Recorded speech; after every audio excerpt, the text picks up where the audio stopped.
तो इस तरह से आपने देखा कि हमने किस तरह से वर्कबुक को लॉक किया। तो चलिए अब हम इसका दूसरा ऑप्शन भी यहाँ देखते हैं। तो आप देखेंगे क्लिक करते ही ये फिर से आपसे पासवर्ड लेता है। तो हम यहाँ पर पासवर्ड डाल देते हैं जो हमने पहले पासवर्ड दिया था। उसके बाद हम ओके पर क्लिक करते हैं। अब अगर हम यहाँ पर जाते हैं तो वही पैलेट दोबारा से आपके सामने ओपन हो जाती है। अब यहाँ से हम विंडोज़ ऑप्शन देखेंगे और उससे पहले हम स्ट्रक्चर ऑप्शन को अनचेक कर देंगे। विंडोज़ ऑप्शन को लॉक करने के बाद आप अपनी शीट की विंडो को ना ही रिसाइज कर सकते हैं, ना ही उसे मूव कर सकते हैं और ना ही उसे मिनिमाइज कर सकते हैं। तो आइए अब हम इसमें भी कोई नया पासवर्ड डाल देते हैं, या फिर जो आपने पहले डाला था पासवर्ड वो भी डाल सकते हैं। चलिए अब मैं इसमें कोई नया पासवर्ड डालती हूँ। अब आप देखेंगे जब हम ओके पर क्लिक करते हैं तो ये फिर से री एंटर पासवर्ड करने को कहता है। तो हम यहाँ पर पासवर्ड को री एंटर कर देते हैं। तो अब आप इस वर्कशीट को यहाँ से क्लोज कर दें। तो चलिए अब हम दोबारा से MS एक्सेल ओपन करते हैं।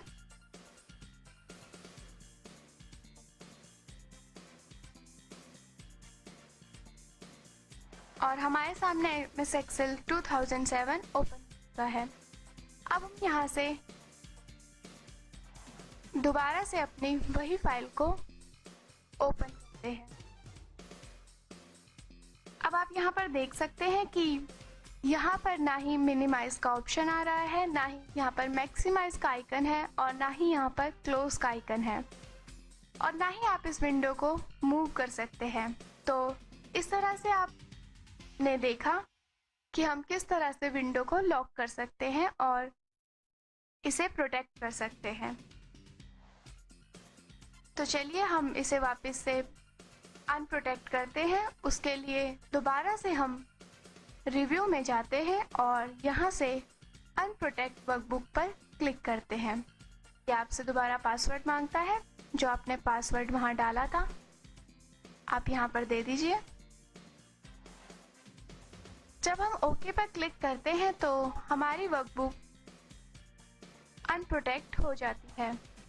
तो अब हम इस वर्कबुक को अनप्रोटेक्ट करना चाहते हैं, यानी अगर हम चाहते हैं कि इस पर से प्रोटेक्शन हट जाए, तो उसके लिए हम दोबारा से रिव्यू में जाएंगे और यहाँ से हम अनप्रोटेक्ट वर्कबुक पर क्लिक करेंगे। आप इसमें अपना पासवर्ड डालेंगे जो हमने पहले डाला था।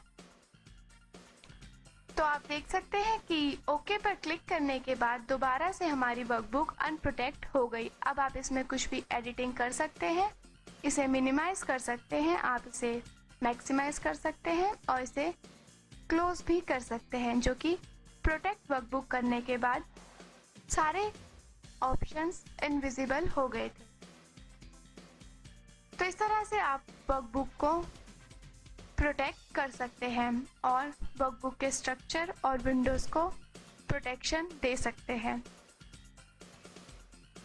आइए नेक्स्ट ऑप्शन हम देखते हैं प्रोटेक्ट शीट।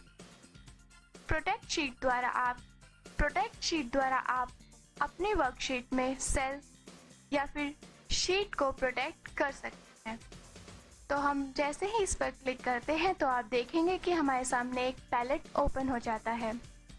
ये आपसे यहाँ पर पासवर्ड मांगता है, लेकिन उससे पहले आप यहाँ देखेंगे आपको बहुत सारे ऑप्शन दिए गए हैं, जैसे कि select locked cell, select unlocked cells, format cells, format columns.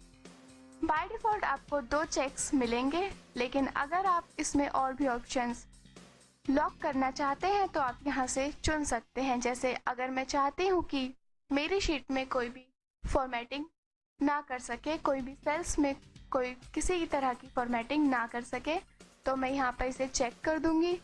और अगर मैं चाहती हूँ कि जो मैंने शीट बनाई है उसमें किसी भी कॉलम को कोई डिलीट ना कर सके, तो मैं यहाँ पर डिलीट कॉलम्स पर क्लिक करूँगी। इसके द्वारा ये सभी ऑप्शन लॉक हो जाएंगे और हम इन्हें यूज़ नहीं कर पाएंगे। तो मैंने यहाँ पर डिलीट कॉलम्स कर दिया। तो चलिए अब हम इन 4 ऑप्शंस को ही लॉक करके देखते हैं।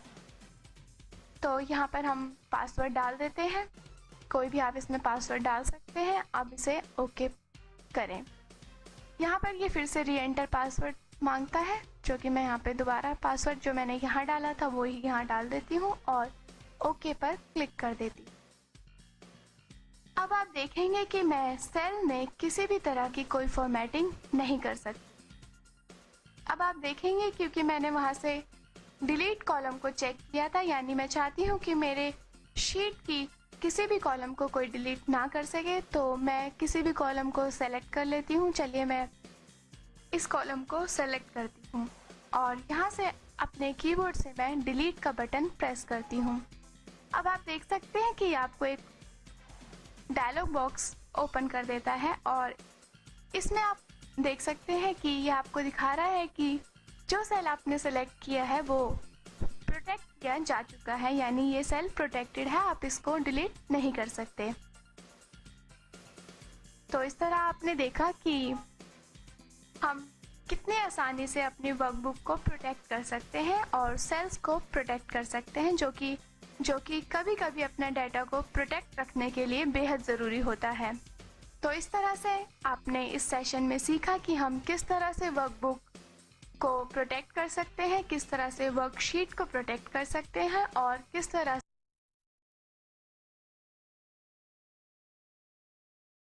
आज हम आपको बताएंगे मैक्रोस के बारे में। MS ऑफिस एक्सेल 2007 में आप किस तरह से मैक्रोस का यूज़ कर सकते हैं, इसके बारे में आइए अब हम जानते हैं। सबसे पहले हम ओपन करेंगे माइक्रोसॉफ्ट ऑफिस एक्सेल 2007। इस सेशन में आप एक्सेल में मैक्रोस रिकॉर्ड करना सीखेंगे और साथ ही में हम शॉर्टकट कीज़ को डिज़ाइन करना सीखेंगे, जो कि मैक्रोस को रन करने के काम आती हैं। मैक्रोस आपको कई कमांड्स के सीक्वेंस को एक साथ परफॉर्म करने की सुविधा देते हैं। एग्जाम्पल के लिए हम सबसे पहले कोई अपनी एग्जिस्टिंग स्प्रेडशीट ओपन करेंगे।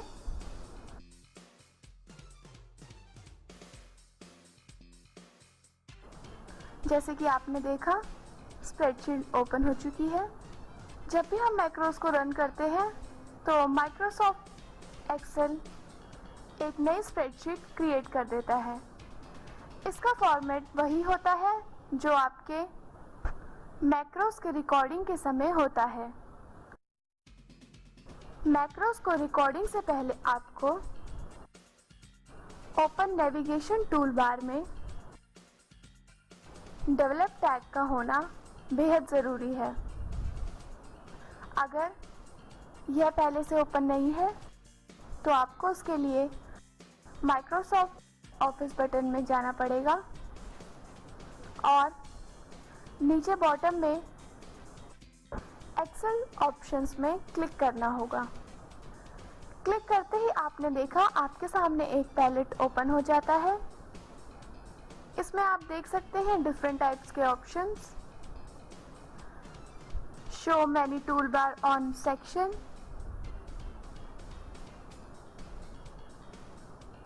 Show mini tool bar on section, enable light preview, show developer tag in the ribbon. तो हम show developer tab in the ribbon पर क्लिक करेंगे, जिससे कि ये बाहर मेन्यू बार में आपको दिखाई देगा और उसके बाद हम ओके पर क्लिक करेंगे। क्लिक करते ही आप देख सकते हैं डेवलपर टैब आपको यहाँ पर दिखाई दे रही है। इसमें आप देखेंगे कि रिकॉर्ड मैक्रो आपको यहाँ दिखाई दे रहा है। जैसे ही हम इस पर क्लिक करते हैं तो एक डायलॉग बॉक्स ओपन हो जाता है, जिसमें ये आपसे मैक्रो का नेम पूछता है। नेम केस सेंटेंसिव नहीं होना चाहिए और ना ही इसके बीच में स्पेस या स्पेशल कैरेक्टर हो और ना ही इसमें कोई ऐसा कैरेक्टर हो जो कि बाद में आपको दिक्कत करे। और ना ही ऐसा कोई स्पेशल कैरेक्टर हो जो कि बाद में आपको प्रॉब्लम दे।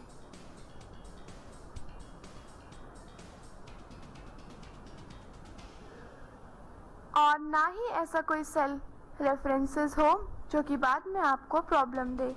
सेल रेफरेंसेस से मतलब है सेल्स के अपने एड्रेसेस। सपोज अगर मैं बी कॉलम के थर्ड रो में हूँ, यानी इसका सेल्फ रेफरेंस B3। ध्यान रहे कि इस तरह के नेम्स आप मैक्रो को बिल्कुल ना दें। और फिर आप नीचे देखेंगे आपको शॉर्टकट की ऑप्शन दिखाई देगा। शॉर्टकट की ऑप्शन में आपको ये ध्यान रखना है कि ये किसी तरह के नंबर या स्पेशल कैरेक्टर नहीं होने चाहिए, जबकि ये एक लेटर होना चाहिए। अगर आप इसमें किसी तरह का लोअर केस लेटर डालते हैं, हम बात कर रहे हैं होल्ड शॉर्टकट की, तो उसको मैक्रोस के रिकॉर्डिंग से पहले आपको ओपन नेविगेशन टूल बार पे डेवलप टैग का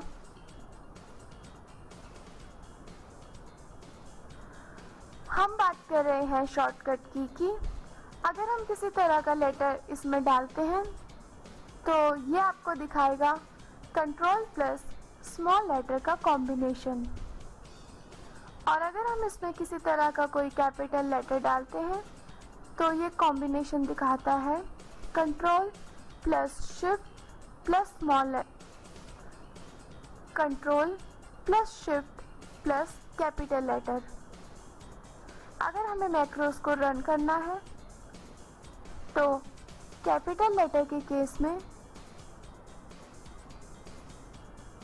अगर हमें अपने मैक्रो को रन करना है तो कैपिटल लेटर के केस में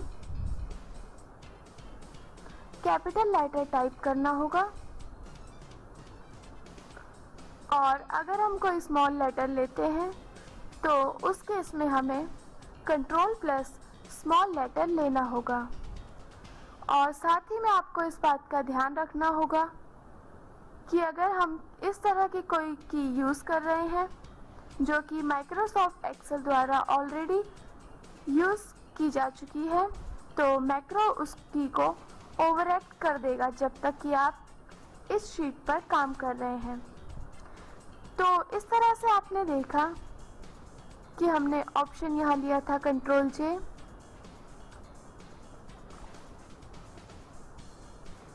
नीचे ड्रॉप डाउन ऑप्शन में जाकर हम देखेंगे हमारे पास कई तरह के ऑप्शन हमें यहाँ दिखाई दे रहे हैं। न्यू वर्कबुक, दिस वर्कबुक और पर्सनल नेटवर्क वर्कबुक। अगर हम दिस वर्कबुक, न्यू वर्कबुक और पर्सनल मैक्रो वर्कबुक, अगर हम दिस वर्कबुक की बात करें तो उसका मतलब है जो हमारे मैक्रो है वो इसी वर्कबुक में प्लेस होगा जो कि आपके सामने अभी ओपन है। तो यहाँ पर हम लेते हैं न्यू वर्कबुक। अगर हम न्यू वर्कबुक की बात करें तो इसका मतलब होता है कि मैक्रो किसी और वर्कशीट में भी सेम सेक्शन में आ सकता है। तो चलिए देखते हैं personal macro workbook.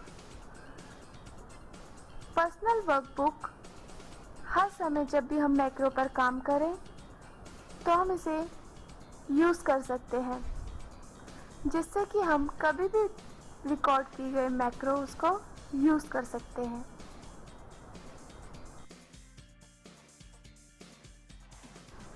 New session के लिए जैसे मैं यूज़ करना चाहूँगी दिस वर्कबुक।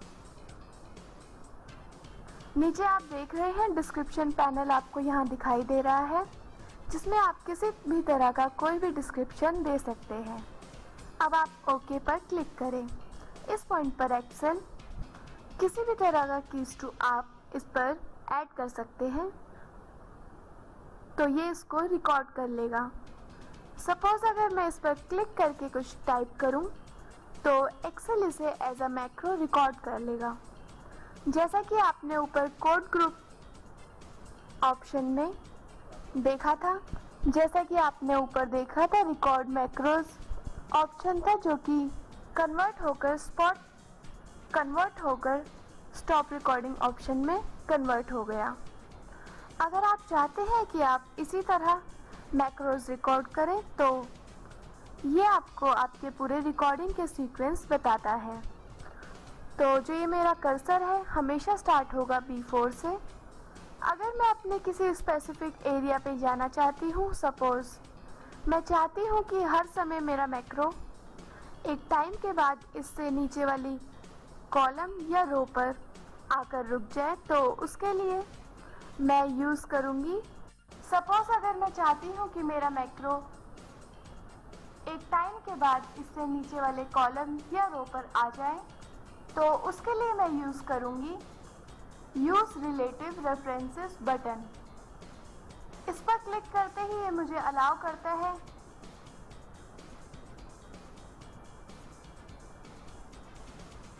किसी भी पर्टिकुलर रो या कॉलम को रिकॉर्ड करने के लिए।